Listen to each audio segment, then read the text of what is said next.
Hi hello மக்களே எல்லாருக்கும் வணங்க. எனக்கான தேர்டு ப்ரொமோ ரிலீஸ் ஆகிங்க. தேர்டு ப்ரொமோவில் வேற லெவலாக இருக்குது சம்பவங்கள். பிரித்து மேயராவில் யாரை பிரித்து மேயறன்னா நம்ம விஜய் பார்வதியாக பிரித்து மேயறாரு. வேறு லெவலாக இருக்க போகுது நீங்கள் எபிசோடு. தரமான சம்பவங்கள்லாம் இருக்குது மக்களே. ஸோ அதெல்லாம் பார்க்குறதுமே நம்ம சேனலுக்கு புதுசாக இருந்தீங்கன்னா லைக் பண்ணுங்கள், சப்ஸ்கிரைப் பண்ணுங்கள். உங்களால் முடிஞ்ச அளவுக்கு உதவி பண்ணி மக்களே. நீங்கள் போகிற ஒரு லைக்குமே நம்ம வீடியோ வந்து பல பேர் போய் சேரும், கொஞ்சம் யூஸ்ஃபுல்லாக இருக்கும் நான் நினைக்கிறேன். ஸோ அண்ணா வந்து அந்த செங்கலை இப்போ ப்ரொமோ ஃபஸ்ட்டில் காட்டினார்ல, செங்கல் நான் கன்ஃபார்ம் ஆச்சு. ஒரு டேபிள் ஒன்று வச்சிருக்காரு. டேபிள் வச்சுட்டு இந்த செங்கல் எடுத்து அடுக்கி வைக்கிறார். இதை வந்து உங்களுக்கு எந்த இடத்துல வந்து உங்களுக்கு வந்து ஆபாச குறியீடாக தெரியுது அப்படி மாதிரி கேட்டிருந்தார். ஏன்னா வந்து இந்த மேட்ரு வந்து திவாகருக்கும் மற்றும் வந்து பார்வதிக்கும் தான் வந்து நடந்துச்சு கூட கிடையாது. பார்வதி வந்து பார்த்தேன்னு சொன்னாங்க. என்னோட பார்வைக்கு அது தப்பாக தெரிஞ்சிச்சு. ஆபாசம் சுற்றிட்டு இருந்தாங்க 2 நாளாக. ஸோ அதுக்கப்புறம் வந்து நேற்று வந்து கூப்பிட்டு பேசிட்டாங்க. ஸோ இந்த பார்வதி என்ன சொன்னாங்கன்னா, இந்த எல்லாருமே கூப்பிடுங்க.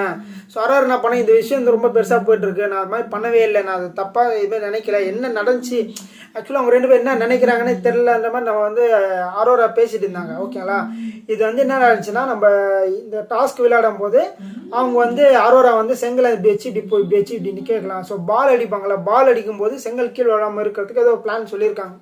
ஓகேங்களா, அந்த பிளான் சொன்னது வந்து பார்வதியோட கண்ணோட்டத்தில் வந்து வேறு மாதிரி பார்த்துருக்காங்க. ஸோ அப்போ வந்து திவாகரை பார்த்து சொன்னாங்கன்ற மாதிரி வந்து பார்வதி ஃபிக்ஸ் ஆகிட்டாங்க. ஸோ திவாகரை தான் சொல்கிற 6 இதை வந்து அப்படிங்கிற மாதிரி சொல்லியிருக்கான்ற மாதிரி வந்து திவாகரை வந்து ஃபுல்லாக ஏற்றி விட்றாங்க பாரு. ஸோ நம்ம திவாகர் தெரியல, யார் சொன்னாலும் மண்டை ஆட்டார். ஆனால் ஒரு சில டைம் மண்டை ஆட்ட மாட்டார். இந்த டைம் என்னன்னு தெரில, ஒரு மைண்ட் அவருக்கு வந்து என்ன ஆச்சுன்னு தெரில. ஆமாம், பார்வதி சொன்னால் கரெக்டாக தான் இருக்கிற மாதிரி அவர் அதே போக்கில் போயிட்டுருக்காரு. அந்த போக்கில் போயிட்டு அதுக்கப்புறம் நேற்று வந்து சபரி என்ன பண்ணோம், ஒருத்தரையா கெஞ்சி என்ன எல்லாரையும் கோர வச்சிட்டாங்க. பார்வதி என்ன சொன்னால் எல்லாருமே இருக்கணும், நான் அப்போ தான் வந்து அது என்ன பண்ணாங்கன்னு கிளியராக சொல்லுவேன், அதுலேயும் நான் சொல்ல மாட்டேன்னு தெரியும். பாருக்கு தெரியும். ஸோ நம்ம கூப்பிட்டா வந்து யாரும் வரமாட்டாங்க. கொஞ்ச சபரியை வந்து அளவு உள்ளான், அவன் வந்து வெறுப்பேற்றல. அந்த மாதிரி பிளான் பண்ணிவிட்டு எல்லாரையும் கூப்பிட்டேன். வியானா ஒரு பக்கம் வரமாட்டான்ட்டாங்க. வியானா வந்து நான் ஒரு பிரச்சனையை கூப்பிட்டேன், யாருமே வந்து அட்ரஸ் பண்ணல. நீங்கள் இப்போ இது சம்மந்தமே இல்லை மேட்ரு, என்னையா கூப்பிட்றீங்க மாதிரி அவங்க ஒரு பக்கம். ஸோ விஜய் பாருங்க, வியானா வரணும், இவர் வரணும், திவாகரன் ட்ரெஸ் மாற்றி போயிருக்காரு, அவர் வரணும், எல்லாருமே வரணும்னு சொல்லி உட்கார வச்சு எல்லாரையும் உட்கார வச்சிட்டாங்க. சபரி அவ்வளோ எல்லாரையும் கெஞ்சி கூத்தடி கொண்டு வந்து உட்கார வச்சிட்டான். கூப்பிட்டு உட்கார வச்சிட்ட உடனே இந்த டாபிக் பேசுகிறாங்க. இந்த மாதிரி வந்து இவங்க இப்படி குறியீடாக வச்சுருந்தாங்க அப்படி மாதிரி பேசிகிட்டு இருந்தாங்க. அது வந்து ₹1 பிரயோஜனம் இல்லாத ஒரு விஷயம். ஓகேங்களா, என்ன கேட்டிங்கன்னா ₹1 பிரயோஜனம் இல்லாத விஷயம். இது திவாகர் என்ன பண்ணிடுறோம், கரெக்டாக யோசிச்சு நம்ம பார்க்கல, நம்ம காதுக்கு வரல, பார்வதி சொல்கிறதெல்லாம் நம்ம எடுத்துக்கூடாதுன்னு எப்போ அவர் கேட்குறாரோ அப்போ தான் அவர் திருந்துவார் நான் நினைக்கிறேன். அரோரா எழுப்பி திவாகரை எழுப்பி பார்வதி கேட்குறாங்க. ஸோ அரோரா வேறு வேலையே கிடையாதா? திவாகரை வந்து ஆபாச குறியீடு காட்டுறது தான் வேலையா? அந்த பொண்ணை வேறு வேலையே கிடையாதா? நீ எப்படி அந்த மாதிரி சொல்லலான்ற மாதிரி நம்ம பார்வதியை கிழிச்சு எடுக்கிறாரு.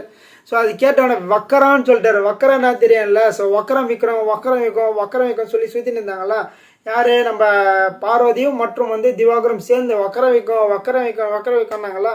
ஸோ அதே தான் இவங்களுக்கு ரிப்பீட் ஆகிருக்கு. ஸோ நம்ம விஜய் பார்வதி வந்து எப்படி ஹேண்டில் பண்ணணுன்னா, அவங்க என்ன பண்ணுறாங்களோ அதே மாதிரி தான் பண்ணணும். சாண்ட்ரா தெரியும்ல, அன்றைக்கி வந்து ஹோட்டல் டாஸ்கில் வந்து அசிஸ்டன்ட் மேனேஜராக வந்து பார்வதி இருந்தாங்க. அப்போ வந்து பார்வதி என்ன பண்ணாங்க, அப்படியே ஓடுறது கீடுறது கை இப்படி ஆட்டுறது இது பண்ணுறது, நான் அதுமாதிரி பண்ணல இந்த மாதிரி சொல்லியிருந்தேன். அதே மாதிரி பண்ணும்போது தான் பார்வதி உள்ளுக்குள்ளே எரியுது, ஏன் இப்படி பண்ணுறாங்கன்ற அதே தான் எங்களுக்கு இருந்துச்சு அப்படி தான் சாண்ட்ரா ஒரு பக்கம் சொல்லியிருந்தாங்க. அதே மாதிரி தான் சேதாண்டனும் அதே சொல்லியிருக்காரு. நீ வந்து விக்ரம் பார்த்து வக்கர வைக்கணும்னு சொல்கிறல, உனக்கு புரியுதான்ற மாதிரி வந்து ரொம்ப கிளியராக சொல்கிறாரு. இதுக்கு மேலே வந்து பார்வதிக்குன்னு சொல்கிறதுக்கு வார்த்தையே கிடையாது மாதிரி தான் இருக்குது. ஸோ இதுக்கப்புறமா திருந்தவங்களான்னு பார்த்தீங்கன்னா வாய்ப்புகள் மிகவும் கம்மி. பார்வதி அவர்கள் திருந்ததுக்கு ரொம்ப கஷ்டம்.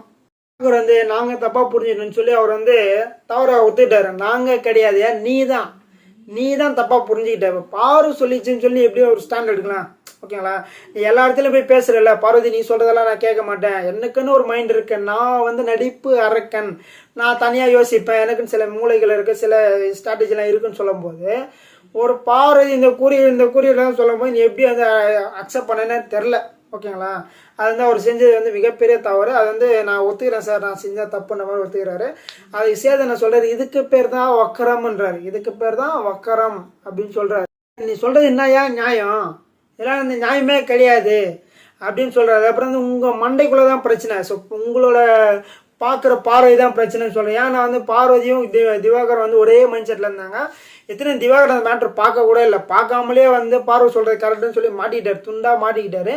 ஸோ பார்வதி சொல்கிறாங்க, உன் மண்டைக்குள்ளே தான் பிரச்சனை, உன்னோட கண்ணோட்டம் தான் பிரச்சனை, நீ வந்து நான் பார்த்தேன்னு சொல்லிட்டு இருந்தல, அதுதான் வந்து மிகப்பெரிய பிரச்சனை மாதிரி சொல்லியிருந்தாரு. இந்த கெமி ஏதோ பக்கத்தில் இருந்தாங்க, ஓகே, கெமி பக்கத்தில் இருந்து நேற்று கெமி அட்ரஸ் பண்ணாங்க. அவங்க வந்து இது சொல்லவே இல்லை, அவங்க வந்து வேற வந்து செங்கல் எப்படி நிப்பாட்டணும், என்ன பண்ணணும், நம்ம டீம் எப்படி ஜெயிக்கணுன்றதெல்லாம் வந்து அவங்க வந்து அந்த பற்றி தான் பேசிட்டு இருந்தாங்க தவிர ஸோ இந்த ஒரு பாயிண்ட் எடுக்கலன்னு சொல்லி நேற்று வந்து கிளியராக அட்ரஸ் பண்ணிட்டாங்க. ஏன்னா வந்து அந்த சபையில் வந்து கெமி எழுந்து இதான் அடிச்சு மாதிரி ரொம்ப கிளியராக சொல்லியிருந்தாங்க. அதனால் வந்து அந்த ஒரு விஷயம் வந்து இவங்க வந்து தவறுன்ற மாதிரி தான் நேற்று வந்து எக்ஸ்போஸ் ஆயிடுச்சு.